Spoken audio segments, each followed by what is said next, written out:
Hello. Hi, How are you, Vidhi? Hello, Morgan. I'm good. How are you?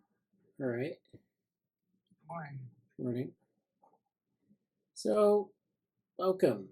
Um, so this week we had a DevaWare meeting, and we had an open source meeting for the first time in several months.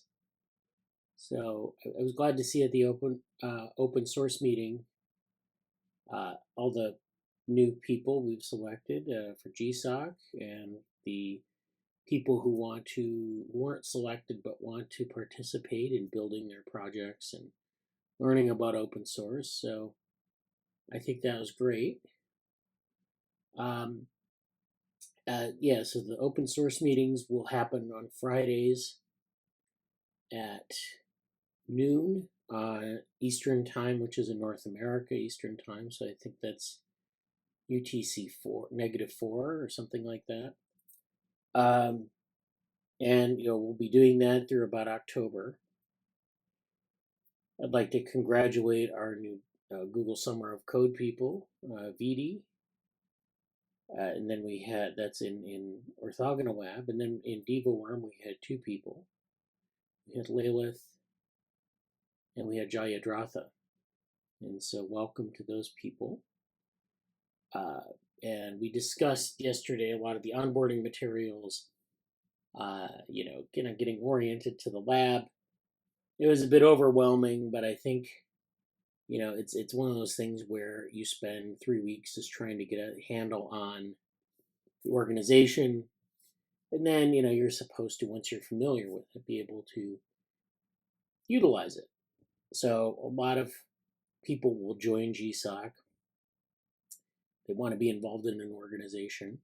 They get to know sort of what the organization has to offer, and then eventually they can participate in GSOC, but also maybe continue on in the organization or use, find connections within the organization, professional connections, opportunities, and so forth.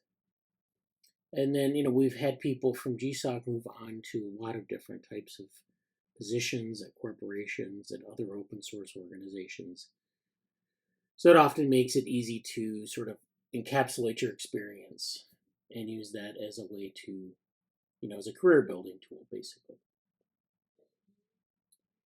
Okay. And as for our openware meeting, we talked about hypergraphs once again.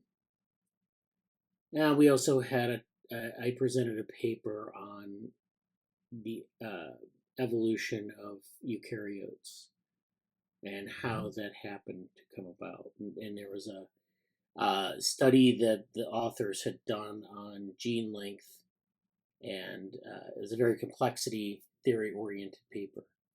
So again, we're not going to have a DevaWorm meeting this coming week, but then the following week we will have an open source meeting this following week. And we'll continue to have those weekly meetings from here on out. I wanted to bring your attention to this calendar. This is on the main website, orthogonalresearchweebly.com. This is our calendar. So if you go to the website, this is what it looks like. You go down to this calendar. I have a Google Calendar embedded in the website, and you can see that we have Fridays, we have our 11 a.m. meeting. Mondays, we have DevaWorm. Saturdays, we have this meeting. And we also have other meetings throughout the year. We have a cybernetics interest group, which last time we met was meeting on Thursdays. We had cognition futures. The last time we met, we were meeting on Wednesdays. And so that's where you can go to find the weekly meeting schedule, what meetings are happening that week. Some of them, of course, will be accessible to people in places like Europe or India, and some will not because they're in North America, they'll be in the evening. Yeah. And so what we do in the lab as well is we record sessions and make them available on YouTube, primarily so that we can involve people who couldn't make the meeting, couldn't make the time, were busy or whatever. and B, to go back and extract things from the meetings, because as you know from this meeting, we're at about 2.5 hours with these meetings or so. And, there's a lot of information in the meeting. And, I in the YouTube description, I usually put the references and a description, but we also have transcripts of these meetings. And so, this is something that we can generate with AI. We can use, I use a tool called Orbit. It's put out by Mozilla Foundation. And it basically it's a plug into Firefox, and it transcribes the video. It's not, perfect. It does generate some interesting gibberish, but for the most part, it gets the job done, and we can have a transcript of the video. And so then that's now being posted as sort of an additional component of the meeting structure. If we go to the Saturday morning NeuroSim repository, which is here, this is the README file. This is on the Orel group, GitHub. You have archives going all the way back to August of 2020. That's when we first started this particular iteration of the Saturday meeting. And, we have the links to the video and a social media post. Okay, so if we go to April, we see that we have the meeting recording, the social media post, the notes, and then a transcript, which is by, searchable by time point in the video. So I can go back to the video, I can search this text, I can go back to the video content and catch up on what we're doing. We always like to offer these affordances because they help people to digest what we're doing in the meetings, and I think that's useful for kind of not losing things. Jesse has a term for this. It's called the twirly bird method of retrieving that sort of information. And a twirly bird is a little seed from a maple tree that falls, and the idea is it's ephemeral. So we want to avoid the ephemera where we can. You're going to say something, Jesse? Oh no, I caught out and then heard my name, but then I get why. So Oh yeah. Unless you had a question, it's okay. Oh no, not quite yet. We have one more thing to talk about. Well, I'll set up your update if you're ready to go. Are you ready for an update or? Give me like, I don't know, a few more minutes or 10 minutes would be ideal, but I don't know what else you had to do today. So I was something to say, but not right now. So Okay. Well, I'll do something first. yeah, finish whatever you wanted to do. Yeah. So so we have that on GitHub. And then I would like to point out that we have our GitHub, and I know that Vidhi knows where this is because she's been contributing to the GSOC repository, which is here. And this will be the place where we do Google Summer of Code. But this is our organizational repository. We have different types of projects, metabrain models, developmental Breitenberg vehicles. We have our Saturday morning NeuroSim repository. We have stuff, the virtual reality projects that we were doing in 2023. And then I have things for the project management course on here, the practice component of that. So a lot of this is, kind of hard to, I wouldn't recommend diving into everything. If you have something, I think developmental Breitenberg vehicles and GSOC, Saturday morning NeuroSim, I think that'd be interesting to kind of use that as a sort of a, way to digest some of these meetings, add things into that repository, maybe code demos or whatever that we do in the meetings. And then we have things like metabrain models. These are all projects that we've done papers on. And, these are things that people can contribute to. A lot of our projects, won't have like a lot of code associated with them. in this repository, there's usually a link. But, if you're interested in something, let us know. Okay, so I'm going to talk about an article, and then I'm going to kind of turn to Jesse if he's available at that time. So let me get to the article I was wanting to talk about here first. And that is this article from Quanta magazine. And I think this ended up in the Slack. And I can't remember who posted it. I think it may have been Morgan. It may have been Vidhi. Vidhi's been posting some interesting things. Morgan, as usual, has posted some very interesting things. This is an article. So Quanta magazine is like a popular science magazine or website. And they have this machine learning article, a new approach to computation reimagines artificial intelligence. So you can see they have this apple and they have vectors coming out. But the whole apple is made of these 4 vectors, and yeah, it's we'll see what they're getting at here. So it's an intriguing picture. By imbuing enormous vectors with semantic meaning, we can get machines to reason more abstractly and efficiently than before. So, there's been this. So if you go back to like the origins of GoFi or good old-fashioned AI, there is, of course, this rule-based type approach that people were using. They would, throw the artificial intelligence up against games of strategy like chess or checkers or Go. And they'd play those games.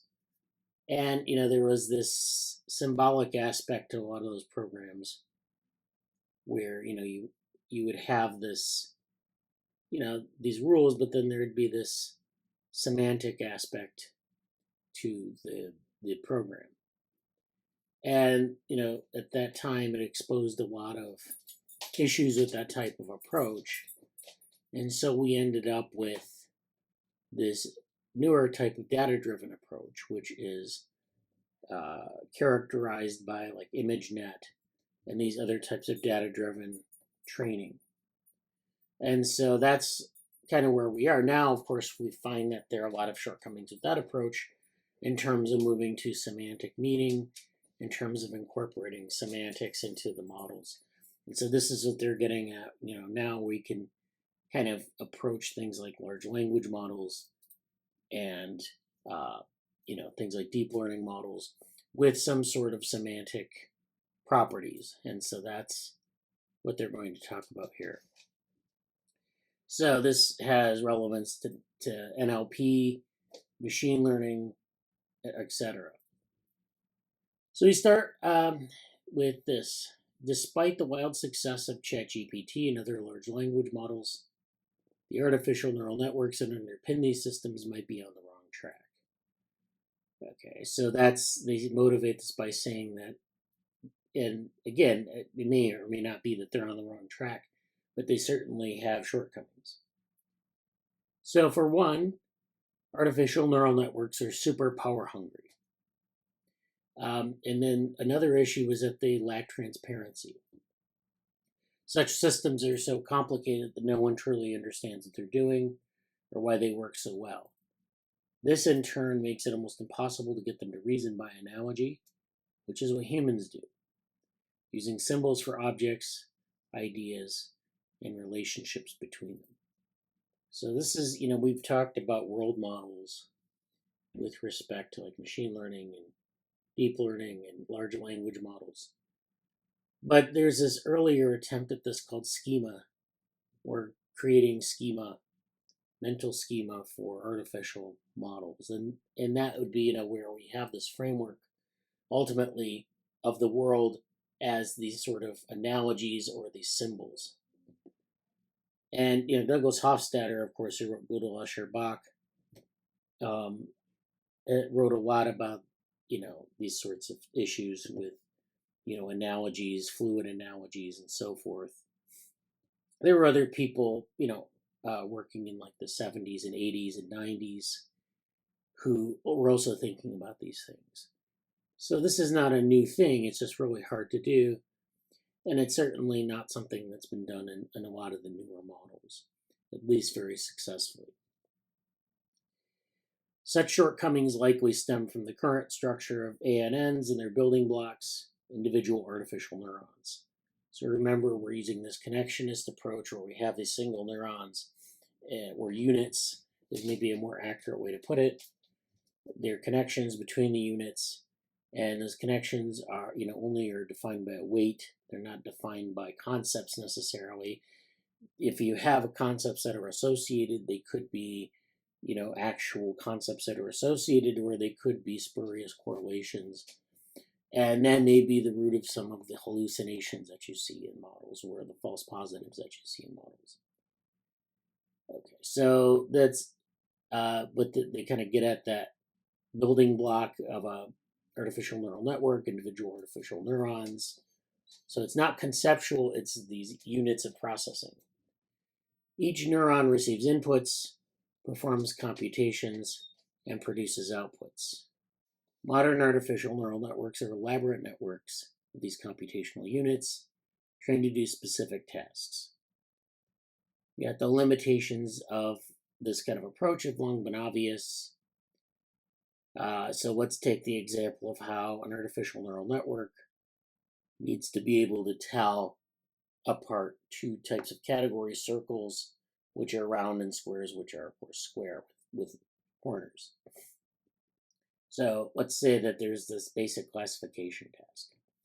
One way to do it is to have two neurons in its output layer, one that indicates a circle and one that indicates a square. So there's one way to do this kind of classification task, where you have an input of some observation. You have this hidden layer of, that decomposes the image into features. And then you have this output, which are two categories. So based on those features and based on the input, you should be able to put something into one of those two categories. And so, it could be that you always get the circles and squares correct, or it could be that there are false positives in each category. So that's the way usually an artificial neural network does it statistically. It does it by breaking down the thing into its component features and then making a decision based on it.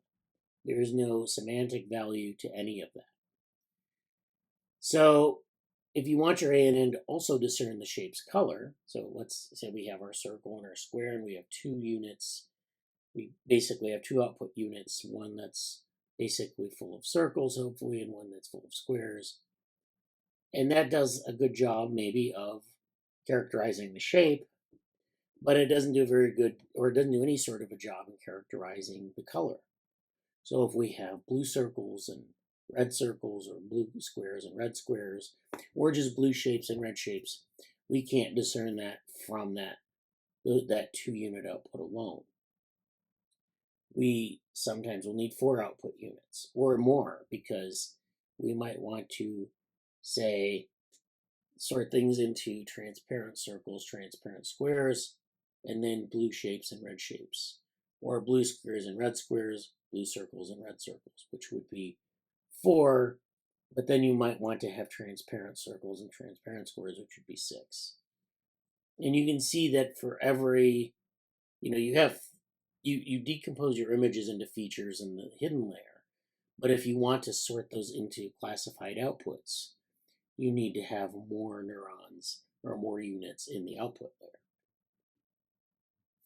And so, this adds a lot of computational overhead to a model, because for every distinction you want to make, you need to just keep adding units. But you can't just keep adding units without increasing the computational cost. So when you get something like a deep learning network, you get this very deep network, meaning that there are a lot of layers. You're extracting features, you're recombining features, and then you have some output. But that all costs you computational power. It makes things super power hungry, and it makes things hard to sort of audit. You can't trace through the network very easily because you have so many features, and a lot of times with deep learning models, you have billions or even trillions of parameters. And each of those parameters, how do you audit a model that big? So this is a problem that, we have to kind of figure out. And of course, we could say, okay, well, one way to do that is to get like a, a semantic model. So we could say, well, we could basically assign each of these features in the hidden layer some semantic value and then put that into the model and be done. And maybe that's true, but that also, as we know from GoFi, from good old-fashioned AI, that also comes with a computational cost. So at any rate, this article continues. They interview Bruno Olshausen, who's a neuroscientist, and he says, this can't be how our brains perceive the natural world with all its variations, which is true because our brains would be, much larger than they are if we had to do this type of computation to kind of discover or distinguish all the distinctions in the world that we usually do. I mean, think of all the distinctions we can make of a single scene, of a single object, all the meaning, all the different labels that we put on things, etc. So we can't, it's pretty incredulous to a neuroscientist to suggest that an ANN is basically how we perceive the world, is the point here. He says you have to propose that, well, you have a neuron for all combinations. So you have in your brain, say, a purple Volkswagen detector. And this is an interesting point because there have been people who have proposed in neuroscience things like grandmother cells, which are these cells that respond to a stimulus of showing you a picture of your grandmother or showing people pictures of famous faces and having specific neurons respond to that. There's this whole history of like this type of thinking where we can reduce like object recognition to single neurons and we can trace through and find, a pathway between those neurons, and we can isolate these sorts of identities and decisions to a set of neurons, a very small subset of neurons. In any case, that's not necessarily. I think a lot of times that's used as a metaphor. So this is another reason why this is maybe incredulous. Neuroscientists find this incredulous. So, this is something that, again, is going to cost you a lot of computational power or computational overhead. So, what does the brain do? So, Olshausen and others argue that information in the brain is represented by the activity of numerous neurons. Okay, so their approach is different. They advocate for a population view. They're not even talking about semantic value at this point. They're just talking about a population of neurons and doing something on stimuli and then finding maybe like a population average. So this is getting into some of the stuff that people have done in computational neuroscience. So the perception of a purple Volkswagen is not encoded in a single neuron's actions. So there's no grandmother cell or purple Volkswagen cell or purple Volkswagen detector, but as those of thousands of neurons. So a purple Volkswagen, say, is encoded in thousands of neurons. It's collective action of neurons. And then there's something that emerges that gives you this concept of a purple Volkswagen. And then, that's, you could have false positives there. You can identify purple, other types of purple cars as purple Volkswagens. But that's a category error that is not a product of not having a representation. The same set of neurons firing differently could represent an entirely different concept. For example, a pink Cadillac. So you could have these different sort of semantic labels on these populations. It's important to understand that like it's not so much putting a label on them as it is that this category emerges that's consistent in finding these types of objects. So you might have a population of neurons that are consistent in identifying a purple Volkswagen or a pink Cadillac. It's not necessarily a semantic label. It's just that the the population is good at finding this feature or the set of features. This is the starting point for a radically different approach to computation known as hyperdimensional computing. So now we're taking a concept from computational neuroscience and we're turning it into a computing concept. And so people are calling this hyperdimensional computing. The key is that each piece of information, such as the notion of a car, or its make, model, or color, or all of it together, is represented as a single entity, and that entity is a hyperdimensional vector. So again, we go up to the image, and we had these 4 vectors, and it was creating a shape. And the idea is that the image notwithstanding, you have this vector that has multiple dimensions that it represents, and then that's the piece of information that's being computed on. A vector is simply an ordered array of numbers. A 3D vector, for example, comprises 3 numbers, the x, y, and z coordinates of a point in 3D space. A hyperdimensional vector, or hypervector, could be an array of 10,000 numbers, say, representing a point in 10,000 dimensional space. So this is where, again, we're using a vector to represent a point in this space. It could be 3 dimensions. So we have a 3D vector. We could have a 10,000 dimension space or a 10,000 dimension vector. And, we can think of this in terms of like tuples and how, each kind of entry in this vector is like this 3 tuple or this 10,000 tuple. And then we have this vector, which, is kind of like maybe the reading of each cell in a population or something like that. But the idea here is to give us a framework for representing objects, representing concepts in something that has a time dimension and something that has a dimensional aspect to it. Okay. So I should say that, in our deep learning models, in our machine learning models, we often describe things with these tuples, or sometimes we'll use vectors. We'll use different ways of representing the feature space. We might even use it to represent semantic values. So we can encode semantic values. But this is quite a different way of doing this. It's a way of encoding this all as a vector or a hypervector and allowing us to sort of do this in a way that's compact, much more compact than in the way we do it now. These mathematical objects and the algebra to manipulate them are flexible and powerful enough to take modern computing beyond some of its current limitations. This is the thing that I've been most excited about practically in my entire career. And so Olshausen is a big fan of hyperdimensional computing. It makes computing efficient and robust. And it makes decisions entirely transparent. So you can actually see what the encoding is, and you can understand it.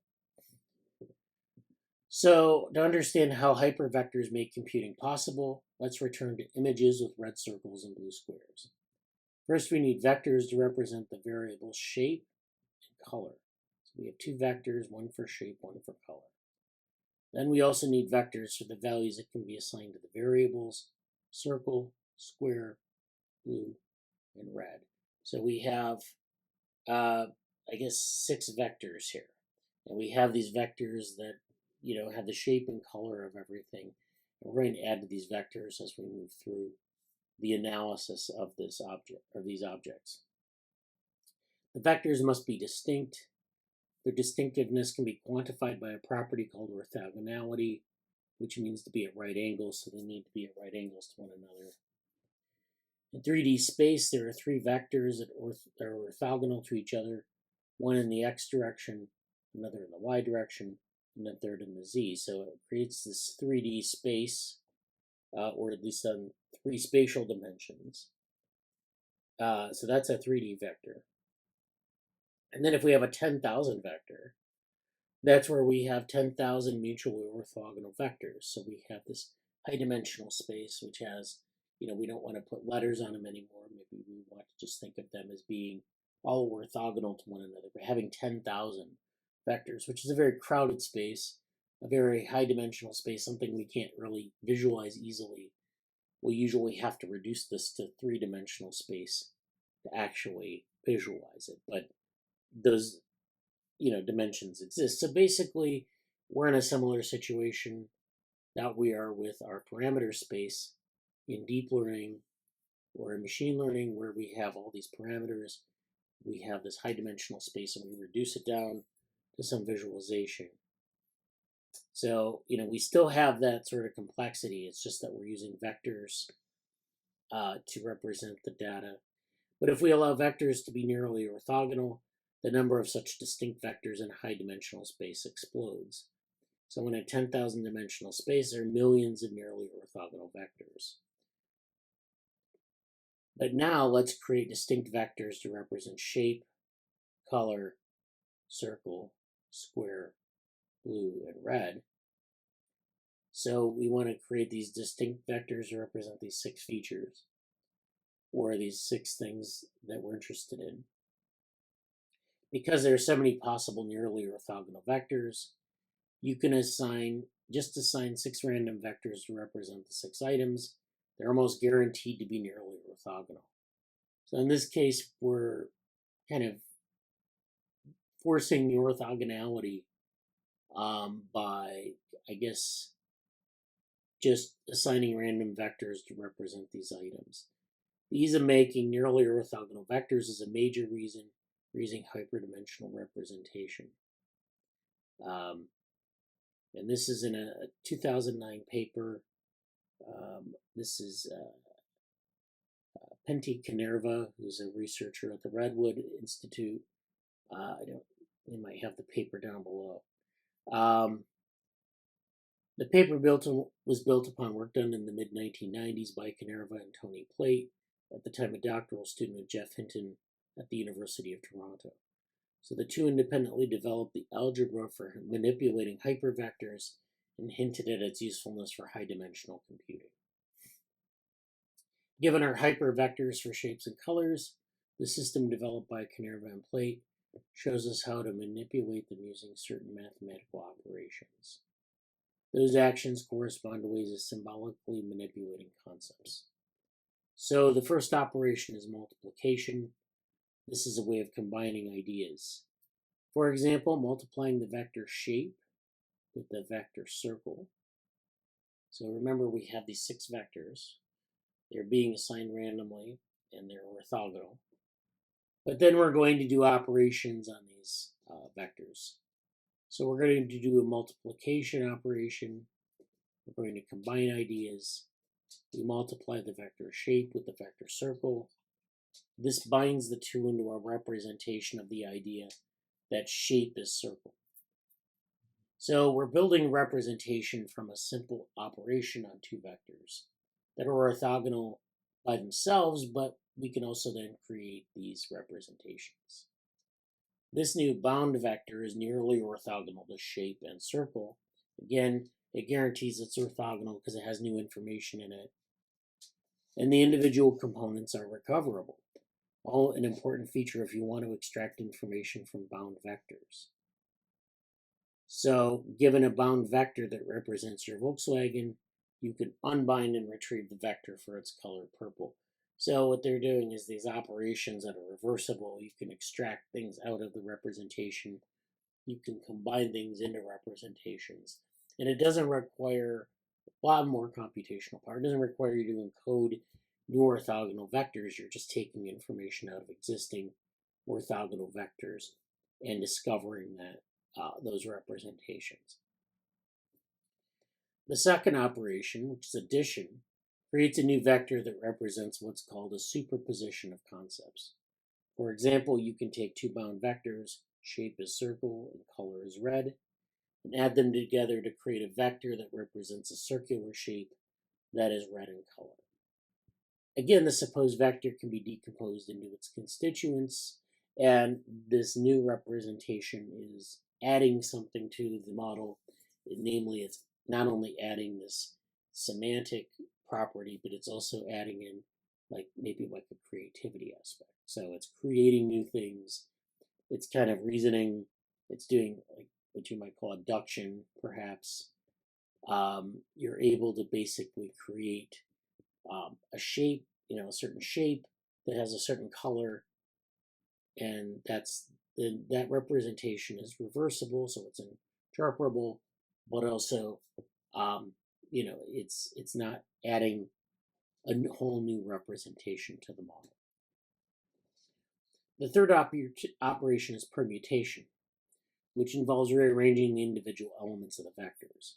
For example, if you have a three-dimensional vector with values labeled x, y, and z, so we have this three-dimensional vector, permutation might move the value of x to y, y to z, and z to x. So you're moving things to different dimensions. Basically, it's like taking a cube and turning it in space, rotating it, and having those values and end up in those different positions. And, so this is just a way to kind of understand what you have. In the article, Minerva says permutation allows you to build structure. It allows you to deal with sequences, things that happen one after the other. Okay, so it's like taking an object and turning it, simulating it, seeing what it does in time, with function, etc. Consider two events represented by the hypervectors A and B. We can superimpose them into one vector, but that would destroy information about the order of events. Okay, so we could take two vectors and just kind of reduce their dimensionality and have a summary statistic.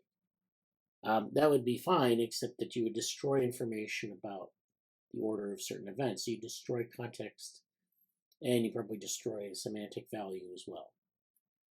Combining addition with permutation preserves the order, and the events can be retrieved in order by reversing the operation, as much as you might do with a math problem where you have a certain order of operations in getting an answer, and that if you change that order of operations, you get a different answer. But the key is the way in which you execute this, and it's reversible because you can just back up and use the reverse operations to retrieve the information. So it's a lossless type of approach, meaning you don't lose information. You're just kind of compressing information, or better yet, you have information encoded in a better data structure. Together, these three operations proved enough to create a formal algebra of hypervectors that allowed for symbolic reasoning. But many researchers were slow to grasp the potential of hyperdimensional computing. And so then this led to a 2015 study by Eric Weiss, who demonstrated one aspect of hyperdimensional computing's unique abilities. Weiss figured out how to represent a complex image as a single hyperdimensional vector that contains information about all the objects in the image, including their properties, such as colors, positions, and sizes. So this helped illustrate and conceptualize how this worked.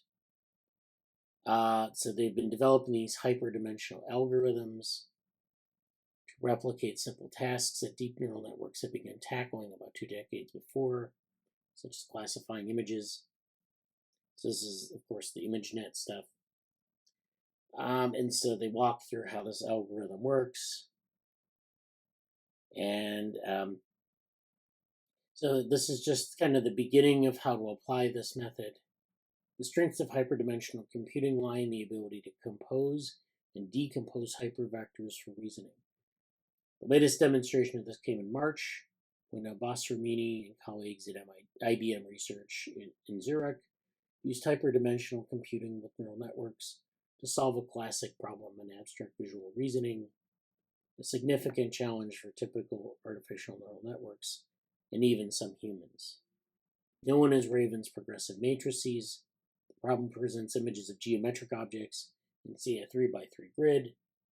One position in the grid is blank. The subject must choose from a set of candidate images the image that best fits the blank. we said this is really the killer example for visual abstract reasoning. So that's why they chose that problem. And so they wanted to create this hyperdimensional computing representation of this problem.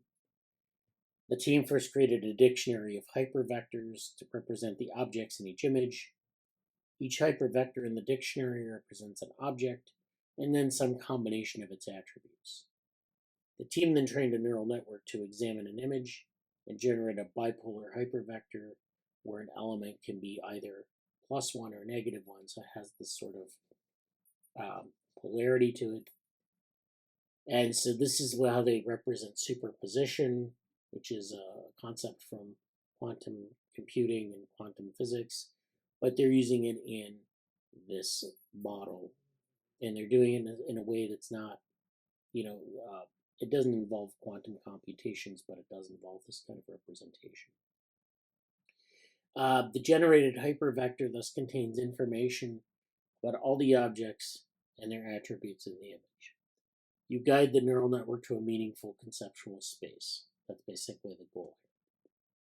So you want to have these vectors, you do these operations on them, you have this encoding, and you try to find different concepts in the space. Once the network has generated hypervectors for each of the context images and for each candidate for the blank slot, another algorithm analyzes the hypervectors to create probability distributions for the number of objects in each image, their size, and other characteristics.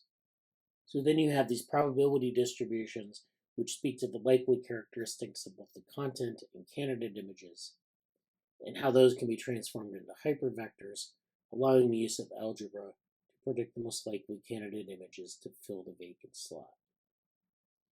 Their approach was nearly 88% accurate on one set of problems, whereas neural network only solutions were less than 61% accurate. So this is where we're adding this hypervector approach to neural network, as opposed to just using the neural network and its representation of the problem. So with neural network only, you have 61% accuracy. With the hypervector approach, with neural networks, we get this 88% accuracy. So we get this increase in accuracy. And so, not only do we have the sort of semantic representation or this potential for a semantic representation, we just get more accurate models. The team also showed that for 3x3 grids, their system is almost 250 times faster than a traditional method that uses rules of symbolic logic to reason. So this is what we're talking about with the application to GoFi, where they were using symbolic logic. They were using these types of methods where you have this great computational overhead of encoding rules, encoding trees and things like that give you this symbolic logic. And so they were able to show that it's superior to that approach as well. And of course, the reason why that is because with symbolic logic, the method must search through an enormous rulebook to determine the correct next step. So a lot of times if you were trying to get a machine to play chess, you can use the sort of deep learning approach that different teams have used to beat human experts, where you have all these moves, you analyze the moves, and you have these outputs for the next move. Or you have these huge symbolic trees where you try to analyze the moves and give the next move. Or you can have this approach, which is faster, that it combines and recombines things using these operations. So they haven't done anything with chess, but I'm kind of sort of teasing a potential application domain in the future.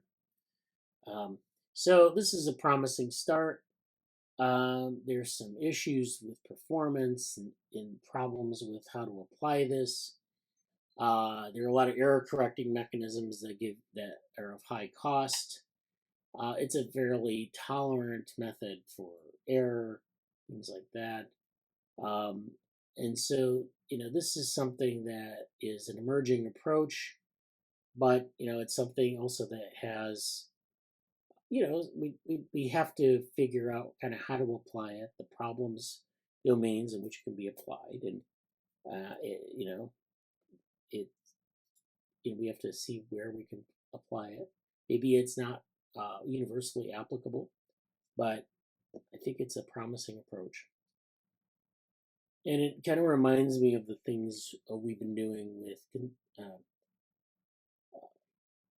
contextual geometric structures. And, this is a different kind of concern what that's trying to achieve, but deals in the same area. And there have been a number of other approaches that have been kind of parallel to this.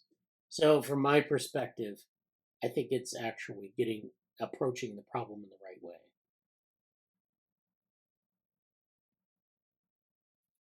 Okay, do we have any questions or comments on that?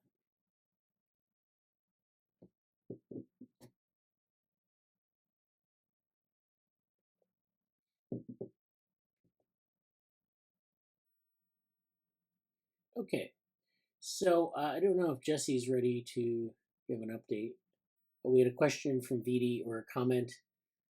Yeah, just like minimax or alpha beta algorithms. Okay. Yeah, I said right now when you mentioned about chess and then the 3x3 grid and then how we have the -1, 0, and +1. So I just it's related to, it's not related to it, but that's how minimax and even alpha beta algorithms work. So yeah, I just wanted to say that. Okay. That's good. Thank you. Are you there, Jesse? Yes. Hi. So we had our first meeting yesterday. It was actually I always look forward to the start of the season, but then we got to go into it. A lot of introduction material, but it's that important part of like sorting out what you want to do and getting things going. And Bradley can say more about that or not. But in the meeting, it was fun because what I got to say or what I'm sharing or championing of some form is we've had for many years we've had a development of what actually happens during our meetings, and typically there are Friday meetings that are these Google Summer of Code open source, and now sort of it's professional development component to all of them, and it was nice because I think we have a nice breakdown now of the specific content that the contributors will be working on will be in their home meetings. There's DevoWorm, which has the Devo graph, like all the detailed questions will be in those Monday meetings. Some of the ones that are for open source will probably be more in this meeting, but the open source sustainability project, I should say. For open source at large and the Google Summer Code project at large, and our whole like what has now become a cohort, they're all going to be in these Friday meetings, and we had the first one yesterday. So it's I kind of feel like okay, like we're starting to sort of evolve in a nice way of having those things segmented, but then also for years, which sounds like forever, and it feels like it, but it's not that many years, but it is years. Bradley and I have been talking about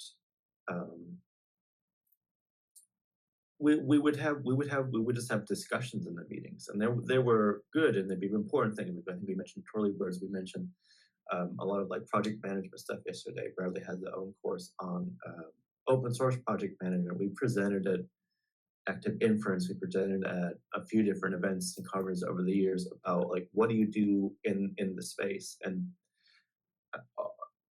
on a personal note, it's very a rewarding time because I am finally being able to crystallize some of these efforts into different projects for me too.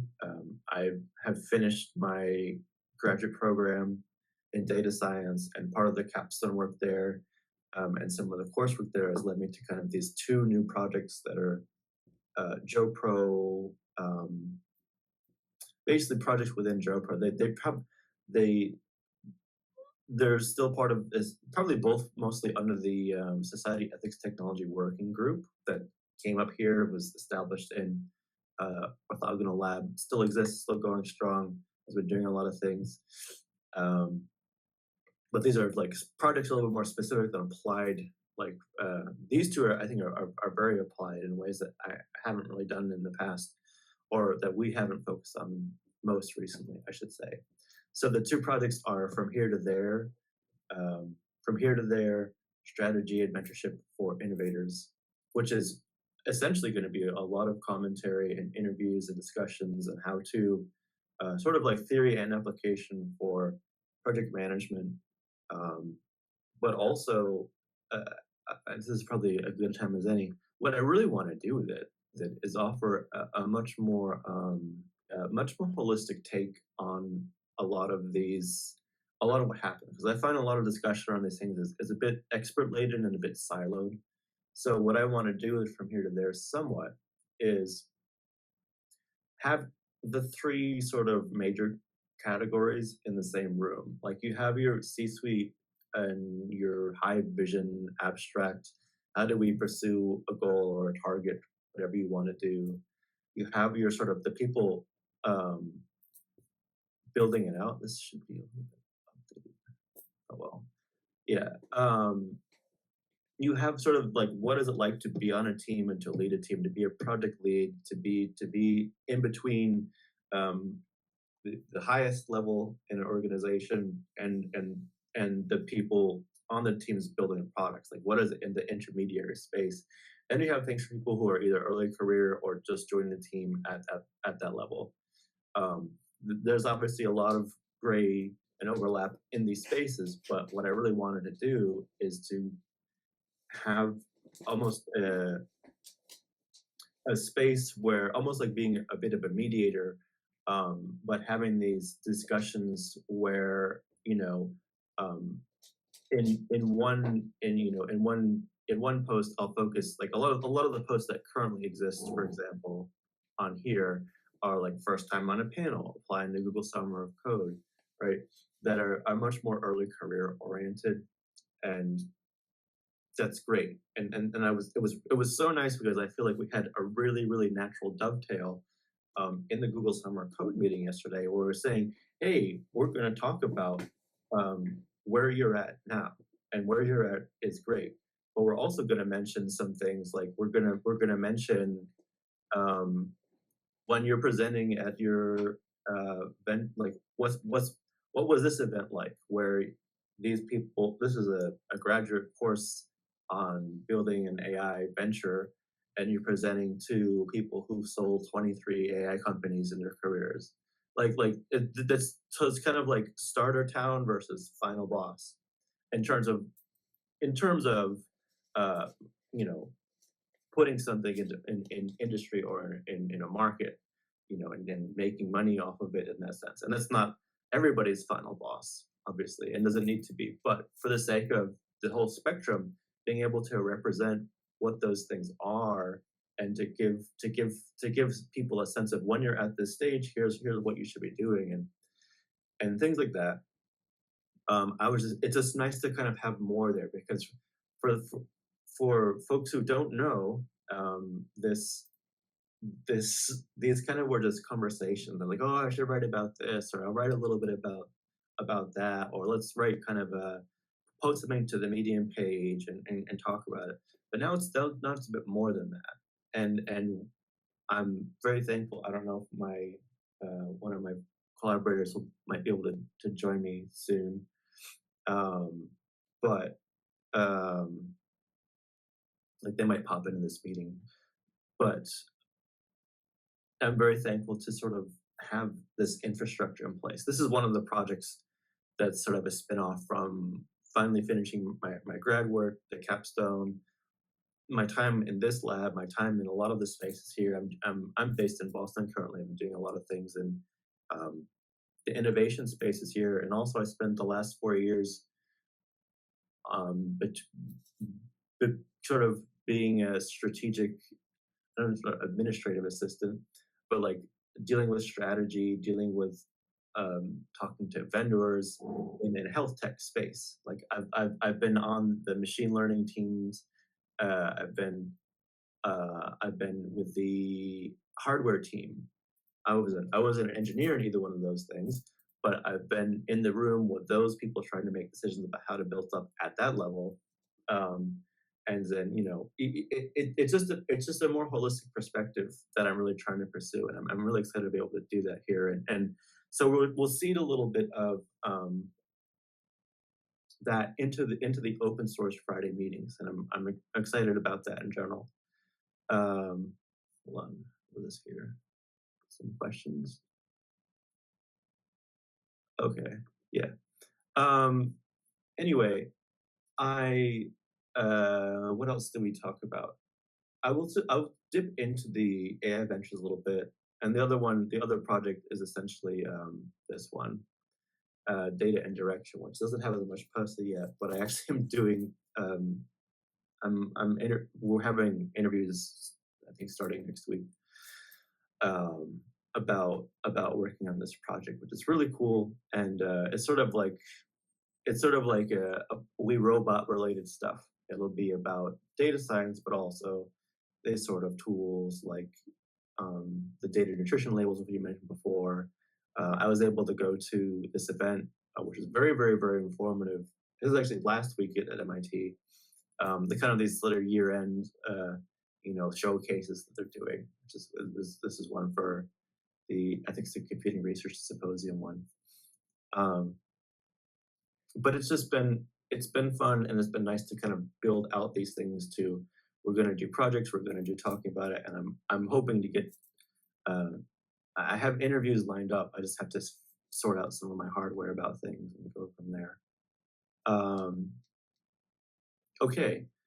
Let me stop sharing all this stuff for a second and turn this off and try to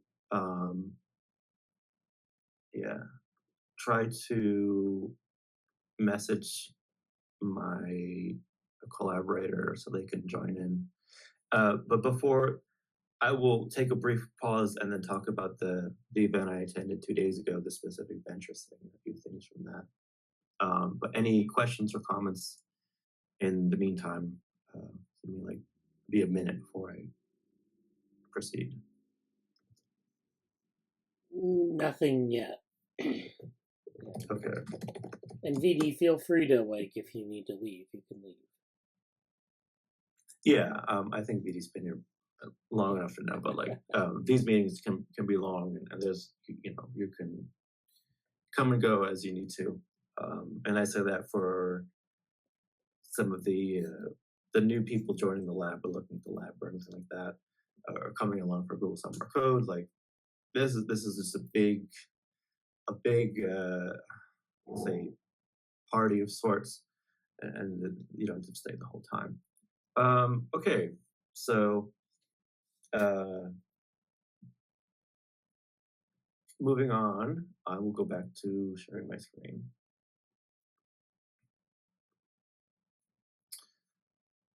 He said, okay.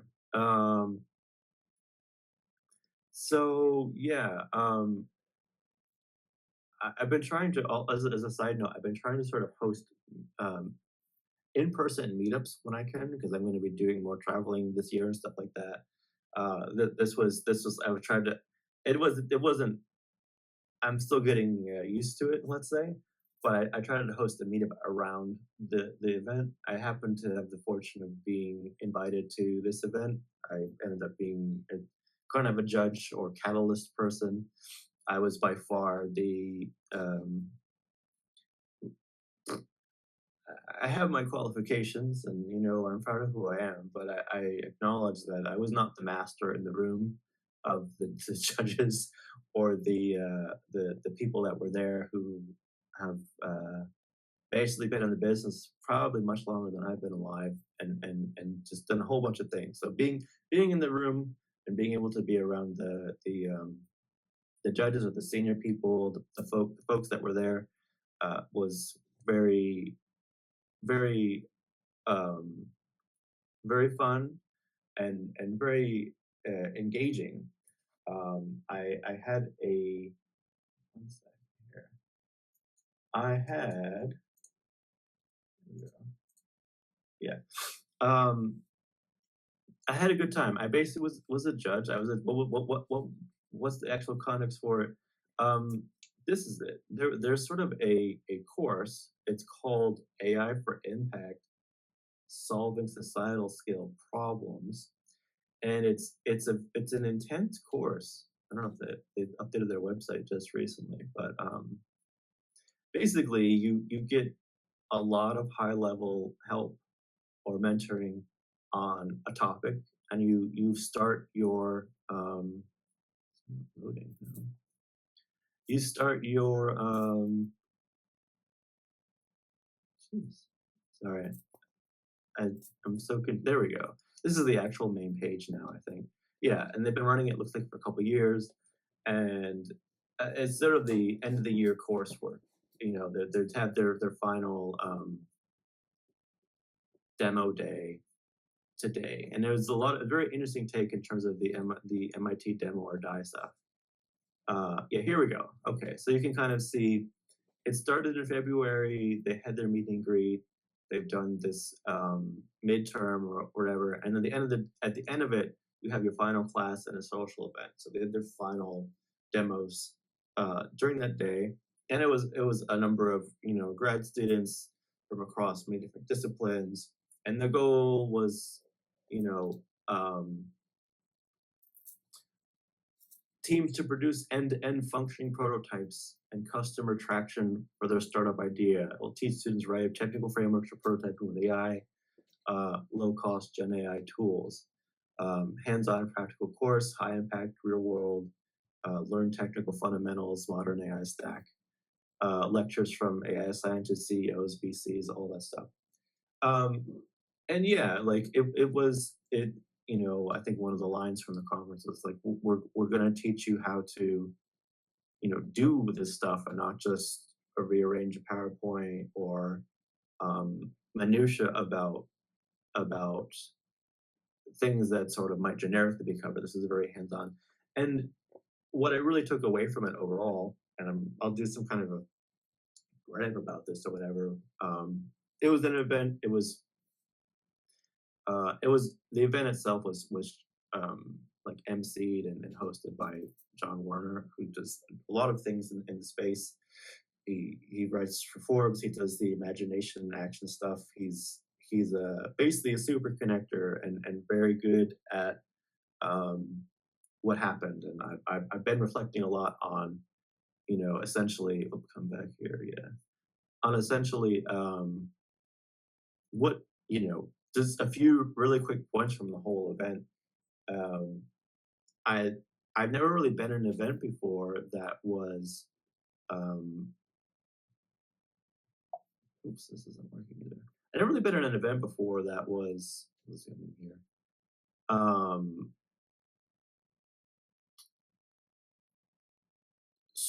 Conducted quite the same way. And I've been to a few John Werner events, but I think this is a bit of, most of the people there are very, very, very experienced and kind of know the drill about how to do this kind of stuff, but also a lot of a really good pacing. Everything was very fast and fun. Like it's always fun when the bullets aren't flying at you and you kind of just get to sit back and relax and enjoy the show, which is really what I was doing, as opposed to being the high pressure, high stakes things for the students trying to pitch their things here and at their final project. But it was very fast. It was moving well. It was kept engaging and kept at a very nice pace, and it kind of conveyed an implicit sense that everybody's time was important, and I'm learning how to incorporate that in other things that I want to do, because there was just a lot going on there. John would also spend a lot of time to just recognize whoever is in the room, like what's going on. Like someone would walk in, or he'd often pull people that were. Someone was going. I think Rosalind Picard from MIT was like going to lunch break, and she's like, "Hey, you know who this is? Like, know who this person is?" And a good job was just like picking people out, like knows in the room. Here's somebody here you might want to know. A lot of from a mentorship standpoint, from a making it accessible. It was this really interesting balance between keeping this train steadily moving forward, taking like appropriate pit stops to identify a key idea or a person or an opportunity, and then making things work for both the teams, and then keeping it moving for the judges and sort of the VIP folks that you're asking to do favors to give time and care about what you're doing. So it's an interesting dynamic that way. And occasionally dropping in wisdom and perspective, which was nice. Like the props that were used today were the Newton. Does any, like, you might know the Newton, Bradley, but I remember. Yeah, I remember what it is. It's a little palm, handheld device. And it was the props were basically this, an old MIT yearbook, and also the Star Trek tricorder, or the medical communicator thing that they had, like a, a fictional version of that. And it was this nice narrative of basically saying, like the United States has kind of had 250 years of stuff. The future, the Star Trek future is supposedly 250 years away. Where are we now? A lot of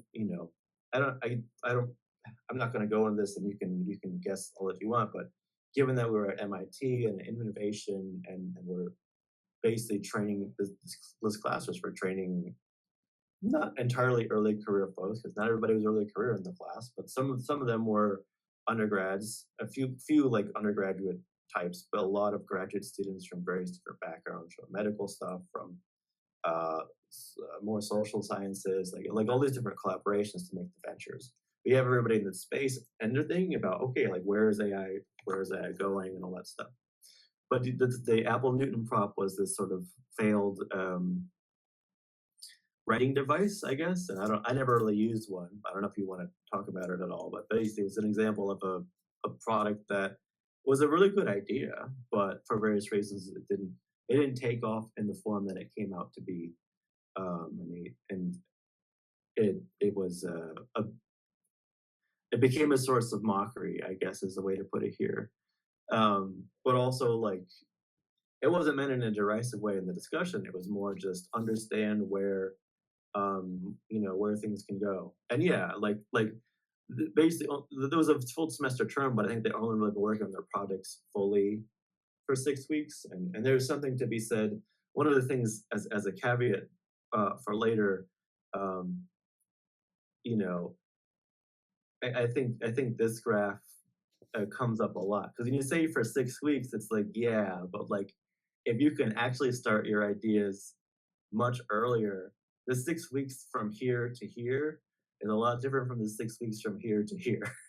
So like depending on where you start in this and what people see and what effort says, if you've been cooking up your idea for 2 years and get into this course, and then you have a whole bunch of advanced level mentoring, that 6 weeks is going to be a lot different than you come up with an idea totally out of nowhere and thinking about it for the first time. And I think that was one of the differences in the projects too. But like the criteria for judging was impact, which is, oh no, did I just remove it? No. Yeah, impact, which wasn't really defined, and I think that was the most subjective take on things. But my take on impact probably is different than some others, because of what I think should happen, or where the world should go in certain ways, whatever. But it was impact, it was uniqueness, which is very interesting to think about, and then also completeness. So again, in kind of mentioning this graph, like your sense of visible success or the completeness may not, linearly come to you or be visible to other folks, but it's there. And so, yeah, my last couple thoughts on the event were what do I have here? It was just very fun. It was a very interesting lesson on both managing an event, keeping things going, and giving spotlight for people. Some people got a little more encouragement. Some people got these some people just presented with very funny obstacles, saying like, oh hey, like here's here's an awkward situation, or here's a potential rivalry between MIT and Harvard. Are they going to make it work? Let's see what happens.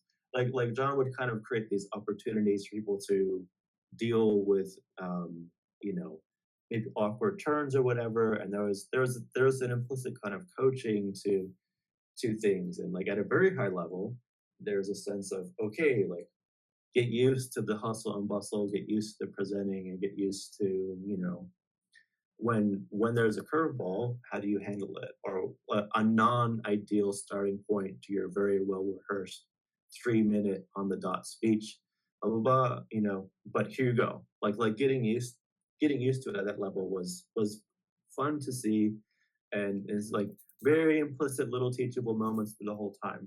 So that was good.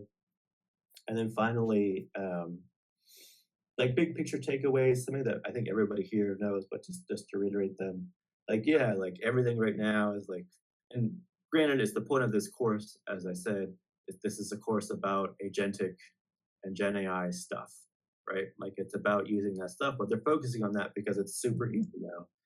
Like things that would take months can happen in weeks in terms of even just the foundational work of doing the prototyping and pushing the idea into things out there. One of the speakers, it might have been Ramesh, who's done a whole lot of things there.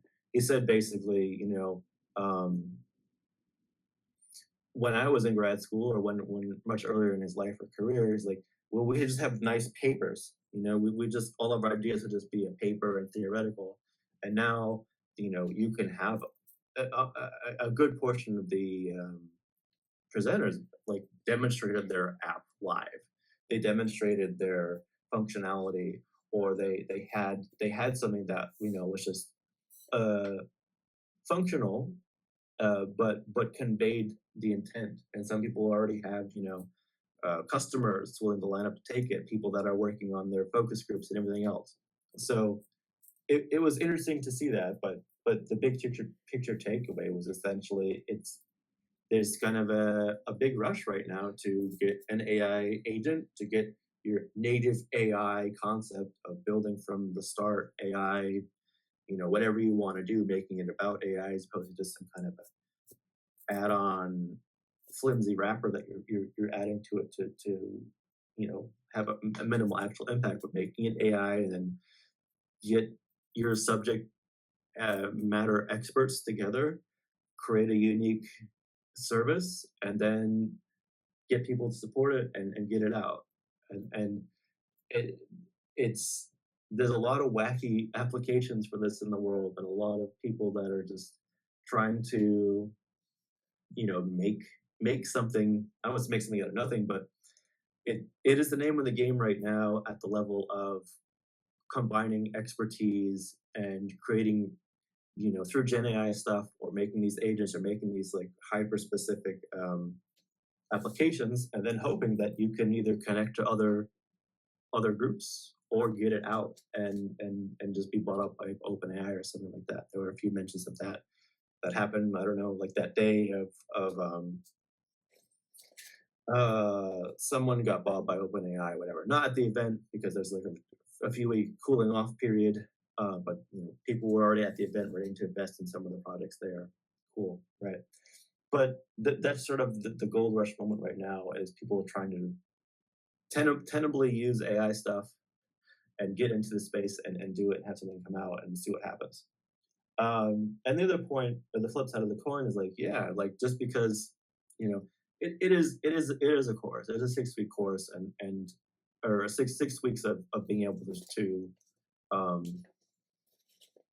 really work on the project. So it wasn't, you're not going to have a complete product by then in a general sense, but it was a sense that the challenges are still there. Like not even people who have all this training, all this backing, all this funding, their pitches weren't. Not every pitch was perfect. There were still classic, they were mostly avoided, and I think they did a commendable job of it, but there were a few just technical errors where, everything was moving really, really, really well, but then occasionally there was like, oh, this video wouldn't load,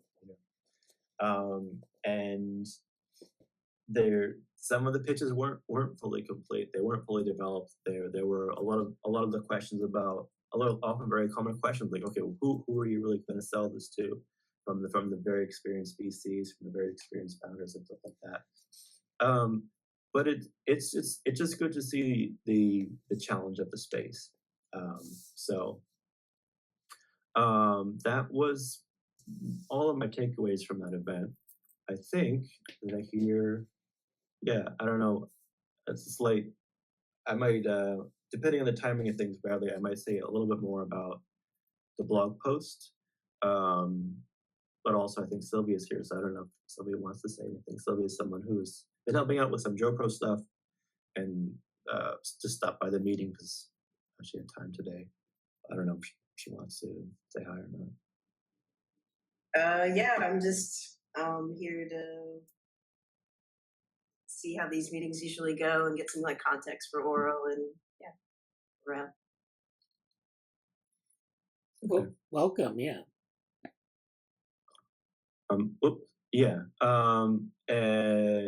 Do you have? Is there like 5 more minutes, Bradley, or do you want to? Yeah, go ahead and go over the blog post. I think that'd be okay, great. Yeah. And I just he's been very particular about sharing my screen with that. Oh well. So yeah, this is sort of the most recent one. And this is a very old concept.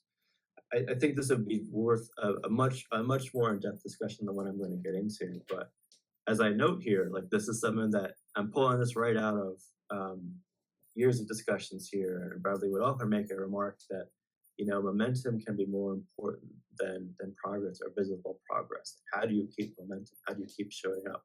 Another way to say it is basically iteration beats stagnation. But they're not both the same thing. A lot of what I get into here is a very high level kind of team lead focused take on how do you lead people through this and navigating what may sort of be the initial misconception about things. That is a very non-linear relationship and non-direct relationship between visible success and how that manages to what your effort might be over time. And so, I mean, what I want to get to also at the conclusion, and there's some other things that we'll eventually building out. I really like this graph, and I'll just do a preview of it here, but basically, what do you do with different projects and how do you navigate the space of like importance and then duration of stalling about things like that? How do you manage at the level of being on the teammate, which I think a lot of our audience here, first time folks here will be, okay, I'm just joining a team. How do I manage my role in that? And that's going to be a whole separate topic. So we will get to that. But this is a little bit more for almost like, I don't want to say cognitive training, but more like perception and awareness for what is it like when you're trying to lead people through this space or on this journey of, and I couch all this in innovation. When you are doing new things, when you're not just duplicating something that happened before, and you're actually trying to find new questions and new problems and new solutions. And you can say, all manner of doing business activities is innovation. Yeah, but like there's huge gaps in if you're in a research lab that has very high financial pressure and a deadline because of a certain grant, or if you're in a more open-ended space that doesn't have those pressures, or if you have a very specific market and very specific funding and expertise that you're trying to use in an industry setting, like those are all very different spaces. And I think one of the nice things that come out of this is this analogy of the role of the leader. It can be product lead. It doesn't matter. In a startup or in a smaller shop, you're wearing a bunch of hats anyways. But from this perspective of between the project team and the destination, this leadership role is acting as sort of an ambassador to communicate between the two. The team is sort of navigating these uncharted spaces. The destination is sort of allegedly somewhere, but it may change a lot. And so it's like you have to kind of keep everybody in step and even like communicate with the destination, like, hey, are you still there? Have you changed? Or like, is the light going to be on when we get there? Kind of a thing. So it's like, how do you deal with that? And while at the same time dealing with the fundamental tension of time and attention and the ability, like how much people are invested in really trying to do the thing you're asking them to do. Like you have to balance all of that. The challenge here is when you're striving too much for perfection, and you really try to add a lot of polish, you may inhibit yourself. You may be kind of focusing on having things be all wrapped up and really nicely done, but you haven't really connected all the dots yet. And that's a very common pitfall. So how do you keep the team moving forward? And then from a teammate standpoint, how do you show up? And I'm going to be writing more about this specifically. And there's a lot more things here. This is really quite a broad, almost background primer article for a lot of the more specific topics. But yeah, how do you keep showing up and find ways to do what you want to do? And a lot of my personal, a lot of what the lab and Aurel has sort of offered me was a space to keep showing up. And Bradley's been a very good enabler of, hey, let's talk about this. Let's show up and giving sort of the right amount of constructive push, and then also space to grow and to fail and to learn, make mistakes, and realize this doesn't work, and all of those things are important in different ways. Chasing progress is a fixed ideal. I kind of already covered this. Some general discussions here about what that is. There's one of the things that I really would enjoy talking about and will write about 100% sure is sort of the use of updates and also even project management. I have a very classic story that I'll just refer to about the chief operations officer of a group saying, yeah, I think all project management is a waste of time, and why it makes sense for his perspective, but also why it didn't. That approach did not serve them well when they did something else. So to be continued about that, but I think especially for certain groups, and when you're getting new people who are new to the space of the problem or topic, you need to balance between this compelling, the quote, the architecture quote about make no small plans, they don't have the power to stir men's soul, right? But you need to balance between that wonderful vision and the tenable steps at hand. You have to keep the hope alive, but then also not expend your hope capital and have people think, oh, well, tomorrow we're going to have this great product. No, it might take several iterations. It might take showing up. It might take showing up in the dark before you can figure out where the matches are to get the candle to light up the way to see the path better. Like, then you're going to have to just navigate in that space for a while. So how do you do all that? That's kind of what we're setting the stage to talk more about here. In this post, I don't talk about scrums. I don't talk about agile at all. I just mention it's like, yes, that's important, but also like what we're trying to do is understanding. I guess in one sense it's sort of how do you understand what I'm currently calling like your organizational literacy, or like how do you understand where you are in these processes and what can you do. Yeah, moving along just to kind of quickly get through this. When you're sort of in the leadership or leading a team or at the level of trying to execute a broader strategy with a select group of people that are building stuff. Yeah, how can you find the small wins? How can you get sort of releases or like establish the iterations? How can you this is a I don't I'm I know what this means, but I don't know if I like the phrasing somewhat, but like yeah, velocity over idea purity. Essentially what I probably should be is like be okay with killing your darlings. The phrase of you have really great ideas, but in the process of building stuff, normalize as much as you can that it will, you know, evolve. The petals, the beautiful petals will fall off eventually, and that's okay.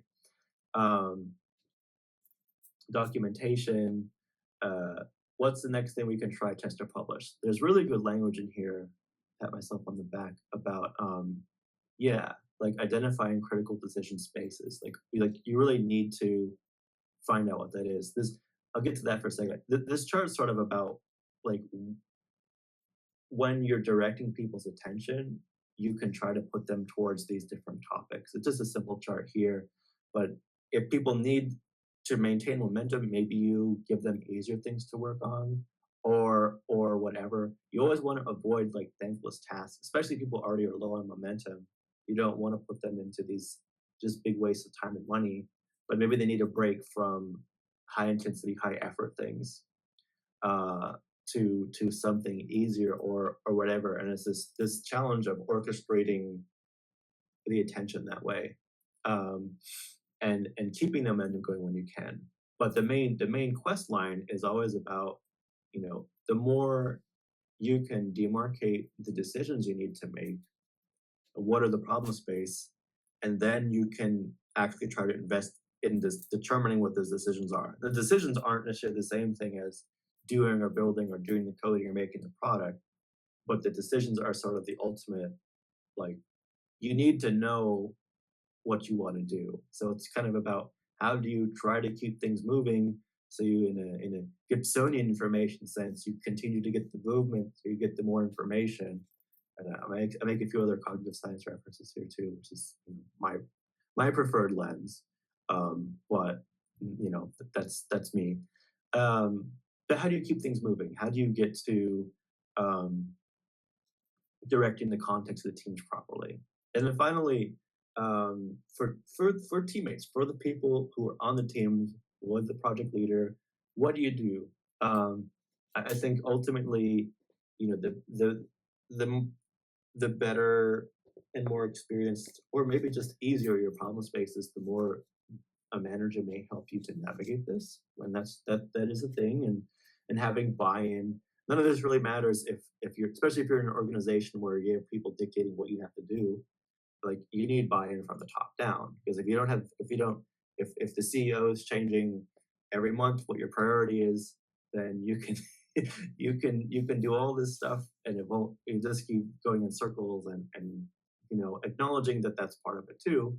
But let's say you have stability there, you have a team leader that's doing their best. Okay, what do you do in an individual level? Like, how do you show up? How do you be a part of the team? How do you kind of participate in this? And this kind of, there's a lot here in terms of a sort of demo or die or presenting or keeping momentum at that level. And eventually, in a forthcoming thing, we'll talk about this sort of decision matrix, or this, you know, there's sort of a trajectory of like, as things go here, is as time progresses, are you moving up and down here? What is the role of, like, from a who is causing the stalling? Is it the team lead or the people sort of setting the vision? Are they being unclear about it, and are they are they kind of bottlenecking you in the process of moving forward? Or is it something, you know, what is it when the task is clear, and or when, I think, like, a good example, like for Google Summer of Code, the task is relatively clear right now, at least in theory, but probably most of the people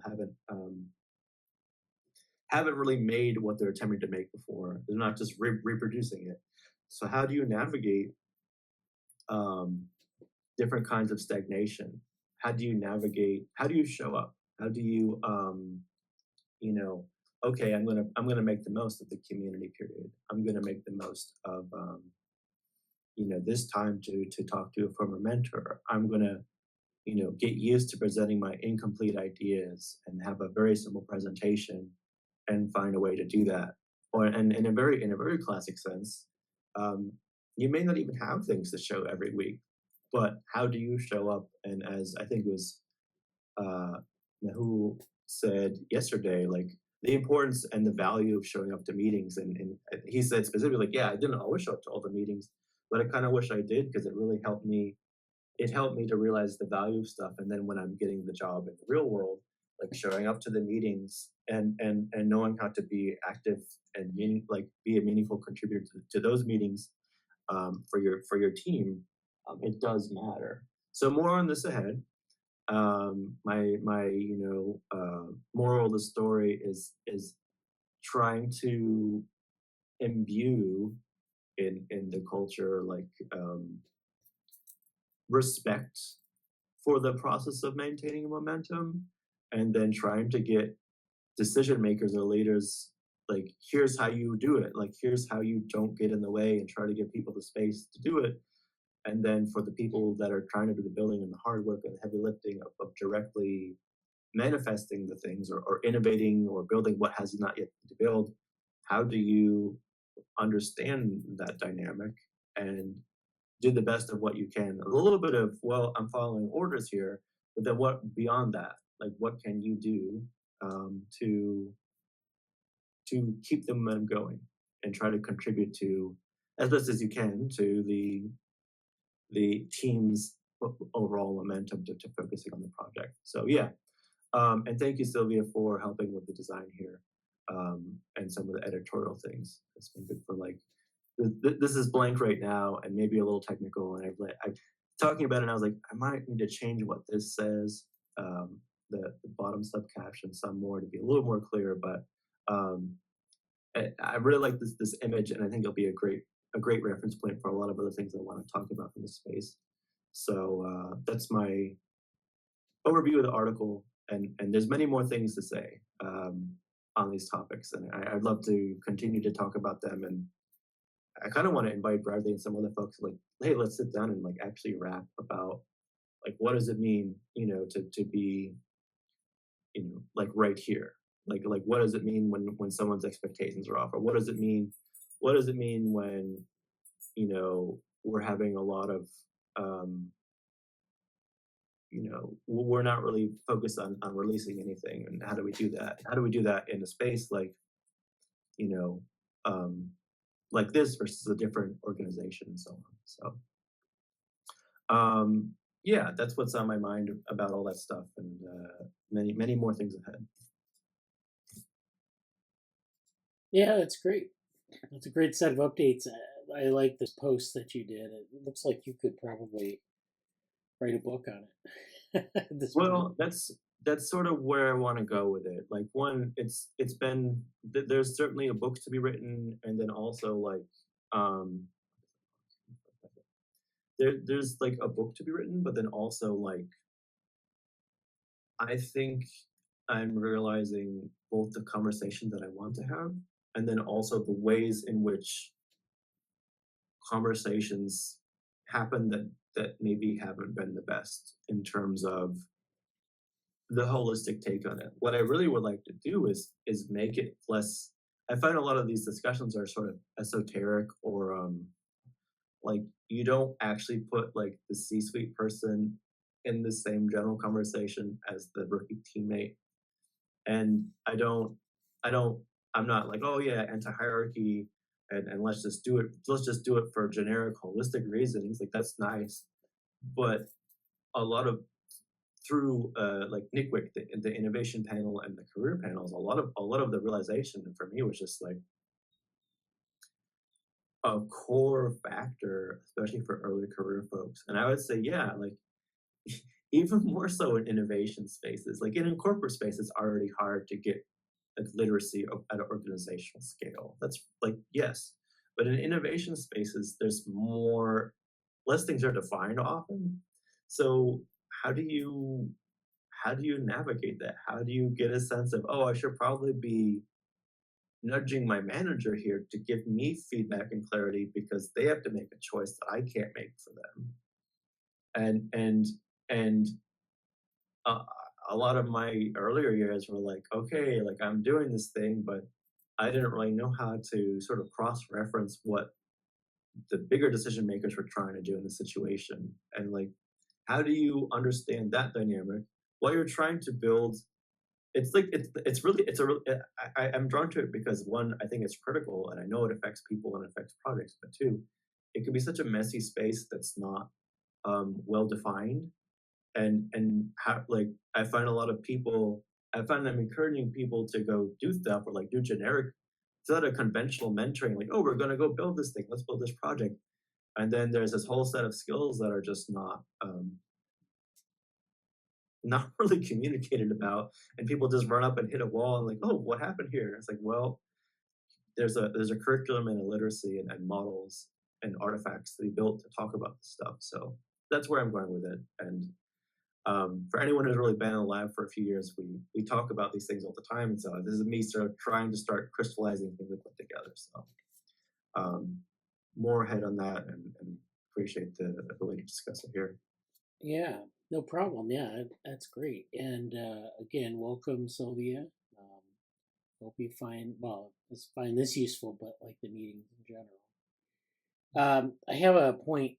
Well, a lot of points I'd like to explain. I'm going to read over the article, but in my project management course, we've been kind of hitting on this issue of, I guess you could call it performative progress, but it's basically where you build roadmaps and documentation, especially demos and updates, and how especially demos and updates can be performative, or how you can perform to the object. So it's like if I give an update, it doesn't necessarily have much substance. We just go through this ritual of giving updates. And it's like, okay, well, that's nice, but like, what is the actual progress being made? Are we making the progress we'd like, or are we just kind of going through the motions? The same thing with demos. You can make a really good demo, and it works out. But then it's just a demo. It's just like a proof of concept. To actually make the thing that you want to make that goes beyond the demo. Because the demo is just a way to like explain to people how something works, and give people an idea, let them engage with whatever it is. But if you want to build something like a release or a product, then you have to go beyond the demo. And getting beyond the demo is a bit for a lot of teams, and even in like engineering research, moving beyond the proof of concept is really hard. Because you build a proof of concept, you publish a conference paper essay, and it's great. And then you go to make, where's the use case? Where's all this? And, it's a different ball of wax at that point. So, yeah. Yeah, exactly. And it's tough because you need to do these acts to get feedback from other people and try to iterate, but then it's not the same thing. It's not the final avenue of the victory or success. It's sort of it's so, and that kind of speaks to some of the tension that I'm really trying to talk about for sure, because it's like there's another a related article and I actually wanted to talk to you about this specifically. Is like there's sort of you need to give people stuff to do. Like especially initially, you have to say, what do I do? Okay, I'm showing up for work today. What do you do? And it's like, okay, well, you want to have them you want to give them momentum, opportunities to maintain momentum and interest. Then if it's like, okay, make a bunch of pointless demos that are really nice and speak to an audience, but don't further the ultimate goal, it's a very tough set of choices. And there's that I think the more people can appreciate and get literacy about why those choices are what they are, the better, especially for people that want to build new things, because there's often not really a right answer, and it's kind of trying to determine and course correct as you go. So yeah, please go on. Oh yeah, well I think this is great. And again, these matrices that you showed, the one where you're showing importance versus duration and impact versus effort, I think those were useful visualizations. Yeah, and like the kind of, I don't think I did the best setup for them, to be fair. And I talked to Silvia about this before, so I kind of feel like, oh, like Silvia got like the one thing I really wanted to say, and then I didn't quite, my pitch wasn't perfect here. But the matrices are kind of like, given where you are for the momentum and like stagnation one, depending on where you are in that space, like your options change. And sometimes, like, I don't think it's on this one, but like when you're in the long stagnation and the importance is kind of trickling down, it's like, okay, like, should you formally sunset this project? Do you formally have the documentation you need to park it? Can you set it in a place where you can come back to it later? Or is this like, nope, we're gonna really, what do you do at those spaces? Or if you're a team lead who's seeing something trending in that direction, okay, like I need to energize this here, or what is the flow, and can we pivot or not? Like, is this mission critical or not? And I find those conversations to be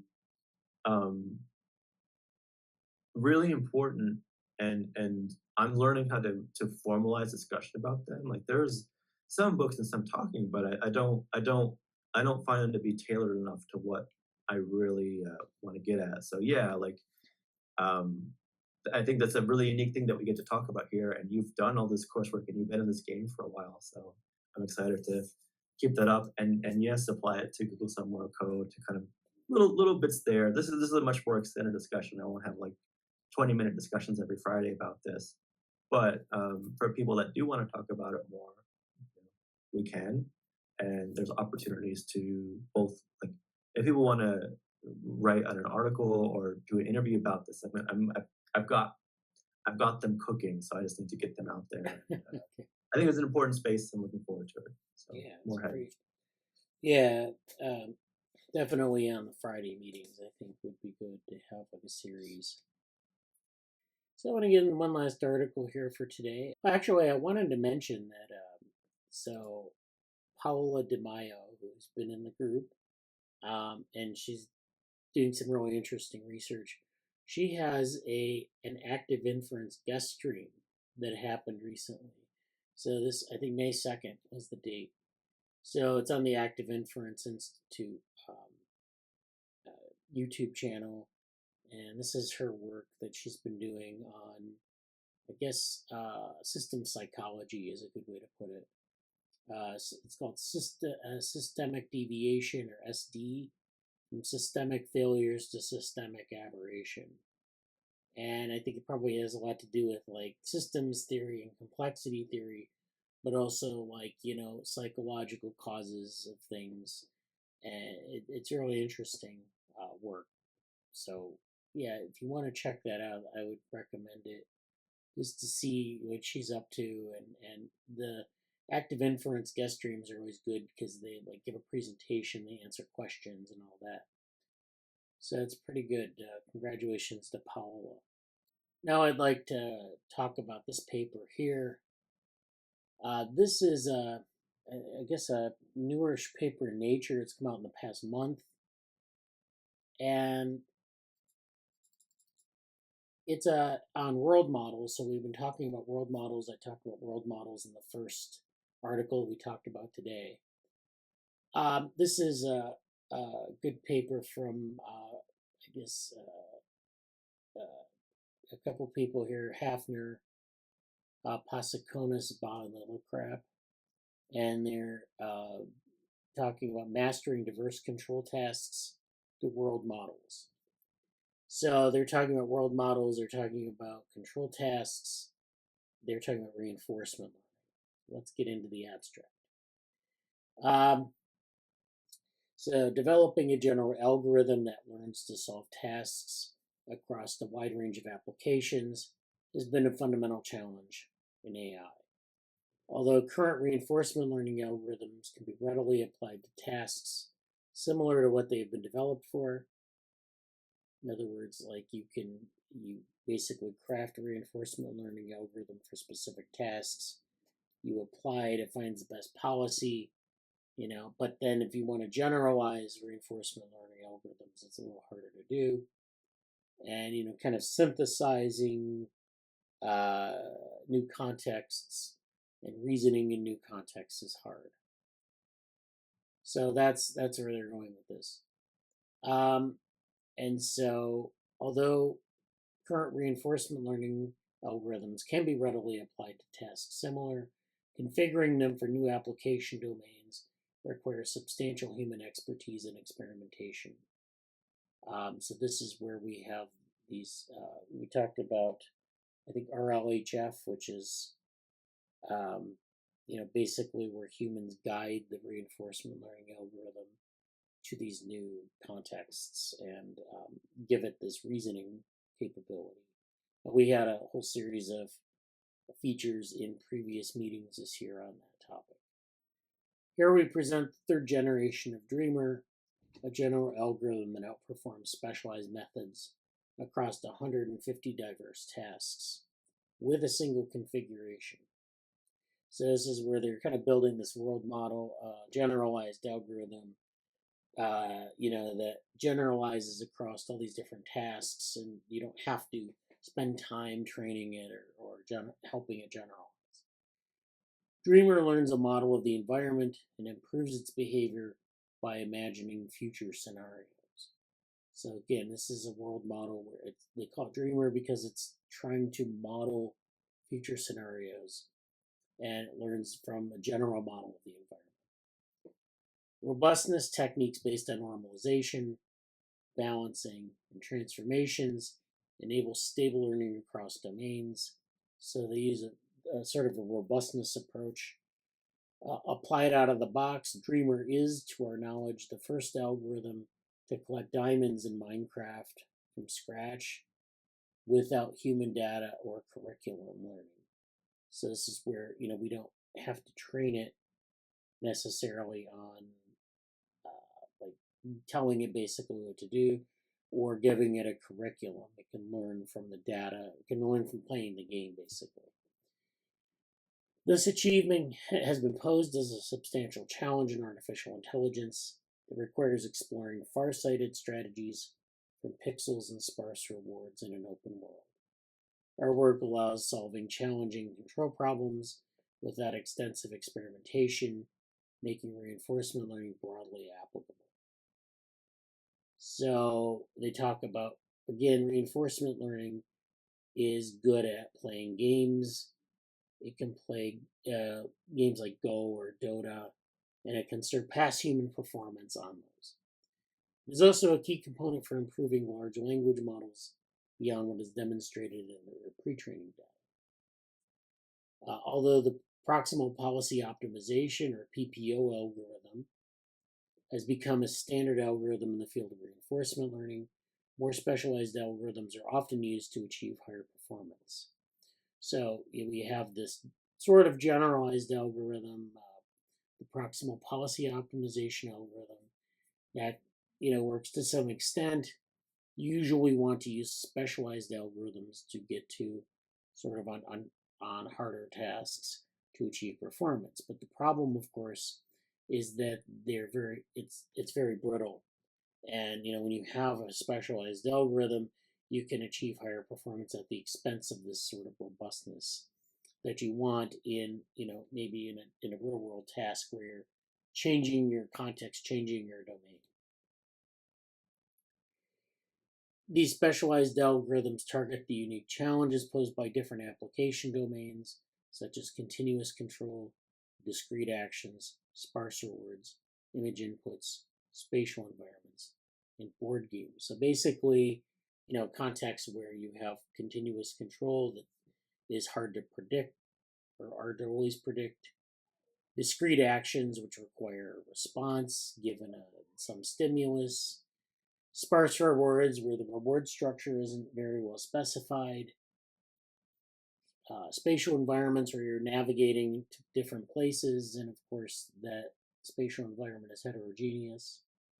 And then board games where you have like you need to deploy strategies in different contexts. So it's like context, heterogeneity, predictability. Those are the things where this robustness comes in handy, and the brittleness helps the system fail, or it basically initiates system failure.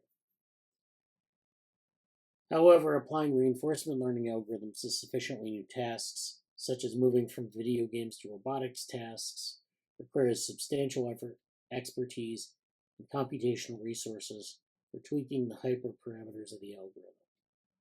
This brittleness poses a bottleneck in applying reinforcement learning to new problems, and also limits the applicability of reinforcement learning to computationally expensive models where tasks where tuning is prohibitive.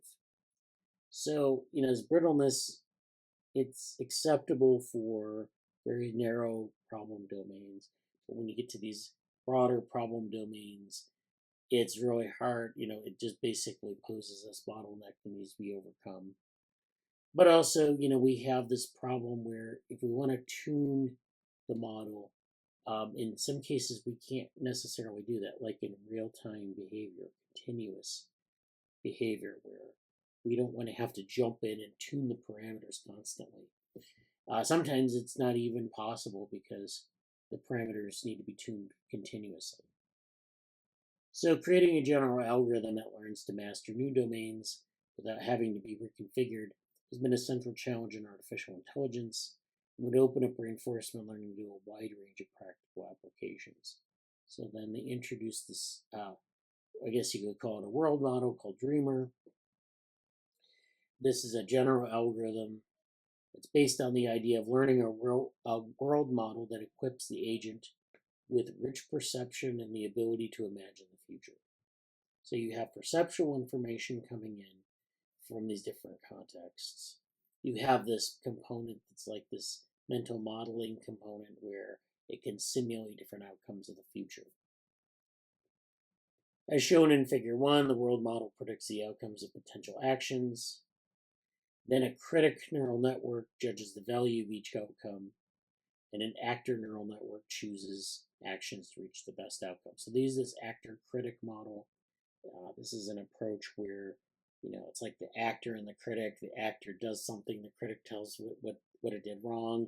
The actor tries to improve its behavior, and then the critic criticizes the improvement, and so on and so forth. Although intuitively appealing, robustly learning and leveraging world models to achieve strong task performance has been an open problem. Not sure what that sentence means, but basically, world models are easier said than achieved. And so, we try these different methods. We try actor-critic models. We try different types of, we could even try like a computational schema. And they're all kind of like, no one knows which one is the best approach. Dreamer overcomes this challenge through a range of robustness techniques based on normalization, balancing, and transformations. So these are like technical, techniques that people use. Normalization, of course, is normalizing data, normalizing the context. Balancing is like making sure that you have well-represented cases. And then transformations are, ways to transform the representation of the world or the representation of their contexts. So basically, you can use these technical approaches to sort of fill in the gaps of what we have, the challenges that we have to, wide-ranging reinforcement learning, or generalized reinforcement learning. And so they give their performance. Obviously, this method performs very well. Notably, larger models not only achieve higher scores, but also require less interaction to solve a task, offering practitioners a predictable way to increase performance and data efficiency.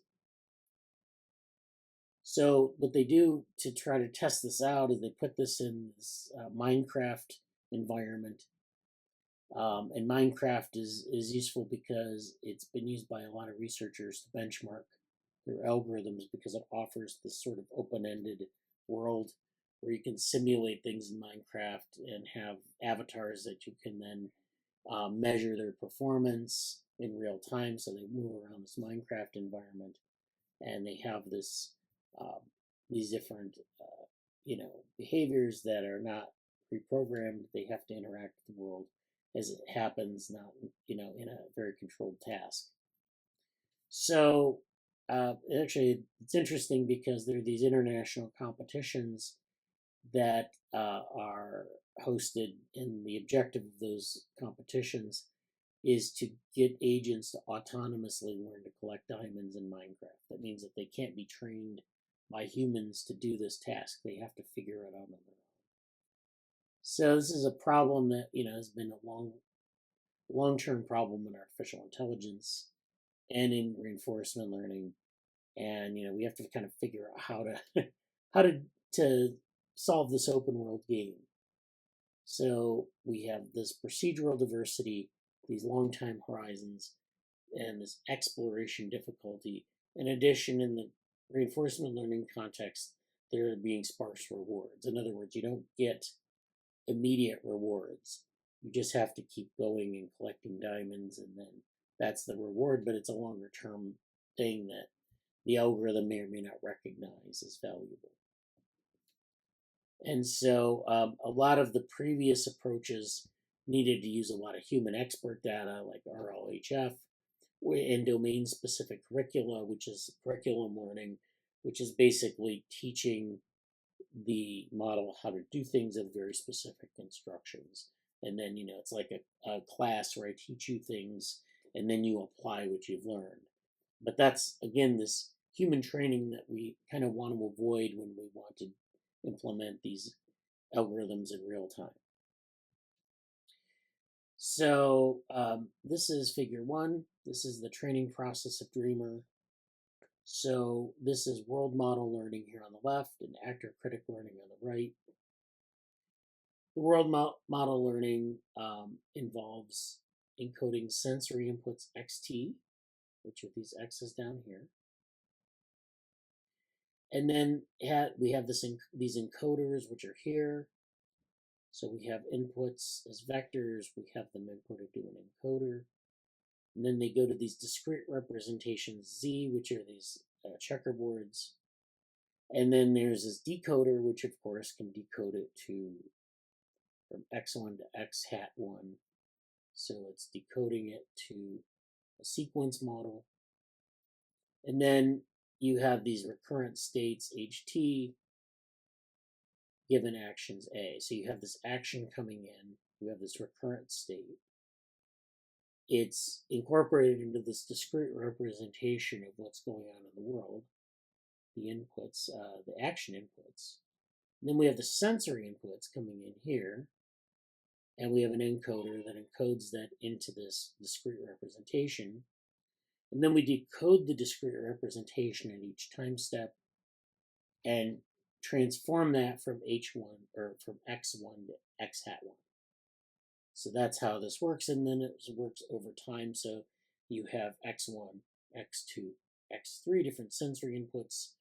A1 and A2 are the different action inputs, and they contribute to this evolving representation where you encode features of action, encode features of the sensory world being things in features of the Minecraft environment, encode those into features, encode that into this discrete representation at each time step, and then decode it as this new sensory output x hat 1 or x hat 2 or x hat n. Okay, so this is reconstructed sensory input with action.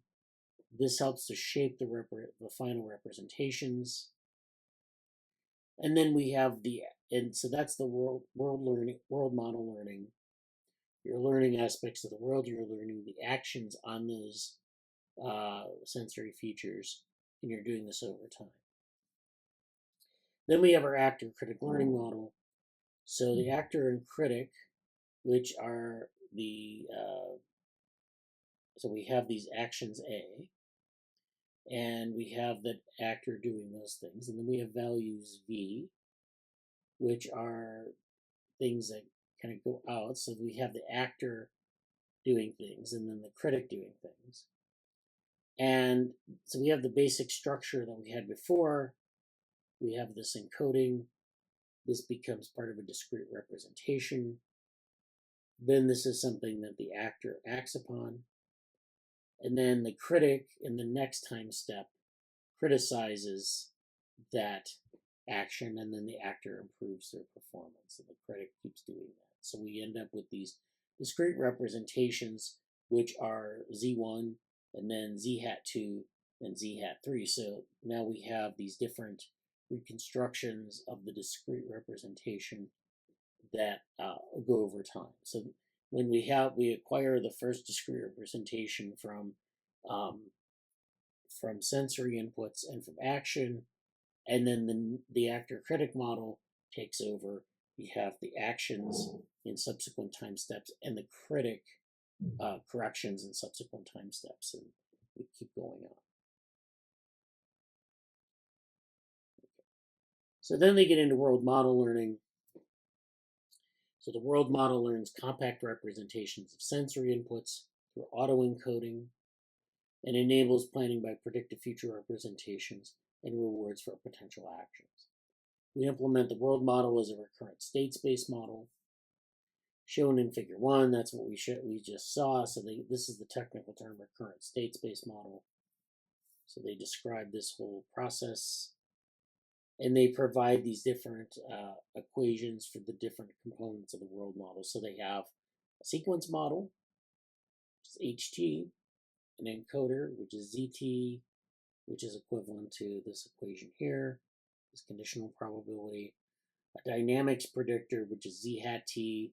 So you have an encoder and then this reconstruction, which is the dynamics predictor. So it's predicting the trajectory.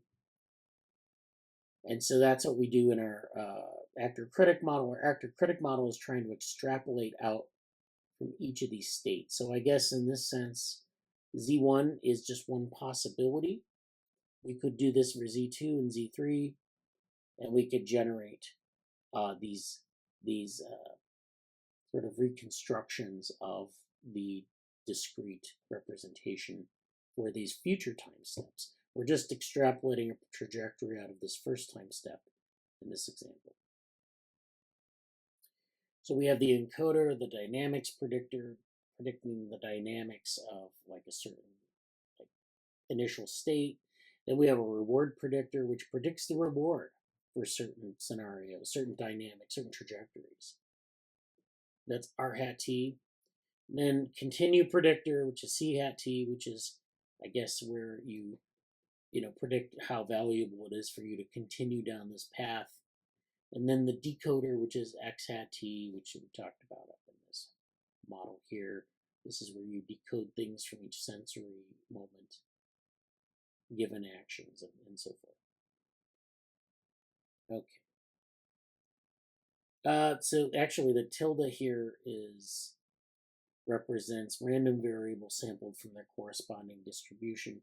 So each of these represent this distribution here, or the sampling of this distribution here. It's a conditional probability that you have here. Okay, so that's a note on that. Figure 3 visualizes long-term video predictions of the world model. So in the Figure 3 they talk about that. The encoder and decoder use convolutional neural networks for image inputs and multi-layer perceptrons for vector inputs. So the dynamics, reward, and continue predictors are also these multi-layer perceptrons. Representations are sampled from a vector of softmax distributions. We take straight through gradients through the sampling step. So they basically have a lot of technical detail here and kind of talking about how to get this world model up and running, and a lot of the tools they use to make that happen. Okay. Previous world models required scaling the representation less differently. based on the visual complexity of the environment. Complex scenes contain details unnecessary for control and must prompt a stronger regularizer to simplify the representations and make them easier to predict. We find that combining free bits with a small representation loss scale resolves this dilemma, allowing for fixed hyperparameters across domains. Moreover, transforming vector observations using the simlong function described later prevents large inputs and large reconstruction gradients, further stabilizing the trade-off with the representation loss. So again, they're overcoming some of these problems of previous world models. Technical aspects. So this is figure 2, diverse visual domains used in the experiments. They have these different visual domains. There's a control suite, which is like this robotic control program that models these point mass robots, different like spiders and legs and runners and quadrupeds and things like that, kind of training it on visual motion. Then we have Atari games, so we have this suite of strategy games where they learn some strategy. We have procedural generation, which are games that are procedurally generated, so it's training it on kind of encountering the unknown. So it's like trying to figure out the value of these different trajectories. And then DM Lab, which requires spatial and temporal reasoning. And then Minecraft, which is the domain, the complex and infinite domain that they want to implement the algorithm on. So they have all these different training domains that they use. They're not all the same, and qualitatively they emphasize different skills. They allow the world model to acquire different types of skills and attributes to generalize then in Minecraft. We go to figure 3. This is video predictions of the world model. So we have this procedural maze, and we have this quadruped robot. So the quadruped robot is going to respond to this procedural maze. These are these images at the top. So we have the context input and then open loop prediction. And then we have this, the true movement that's supposed to be generated here, and then the model down here, what the model does, the output of the model. So we have a procedural maze and a quadrupedal robot. Given 5 context images and the full action sequences of an unseen video, Dreamer predicts 45 frames into the future without access to intermediate images. So this is interesting because we're using this actor-critic model to model these trajectories into the future. Given this context, given the scene, what should the behavior be down the road? You don't have intermediate information about what will happen in the world. The world model simply has to predict out to that point and then produce the behavior. It's a bit like if I asked you to predict what would happen if you encountered this certain scenario while driving, and you had to give me an answer. And in humans, we can do this because we're trained to drive. We learn how to drive. We gain expertise at driving, and it becomes natural to us to respond to a hypothetical with a reasonable answer. But with the world model, we can't assume that. The hypothetical is something that the world model has to be trained on. It has to be able to produce these, these trajectories, these scenarios for the future, and then draw from the correct one to produce the correct output. So actually, in this sense, Dreamer does a pretty good job. It is able to go 45 frames into the future and just kind of extrapolate from the hypothetical to pick the right behavior. And so this is all done from just training on this context input and then making these open loop predictions. Okay. So I think, and then there are these benchmark scores. So we have B Suite, Proprio Control, Visual Control, Atari 100K, DM Lab, ProcGen, Atari, and Minecraft. And these are just tasks that they have for benchmarking this. And Dreamer performs similarly to other models. This is PPO, which we mentioned at the beginning. This is the Generalized Reinforcement Learning approach that's kind of standard. That is sometimes lags well behind Dreamer. Sometimes it's comparable with Dreamer. So for B Suite, PPO is similar to Dreamer in performance, but for proprio control, visual control, Atari, Minecraft, and DM Lab, it lags well behind Dreamer, and then ProcGen maybe a little bit closer to Dreamer in terms of performance. But the point is that you have these competing algorithms, and Dreamer pretty much does a superior job. Okay, so I think that's all for that paper. All right, well, so last word about that paper.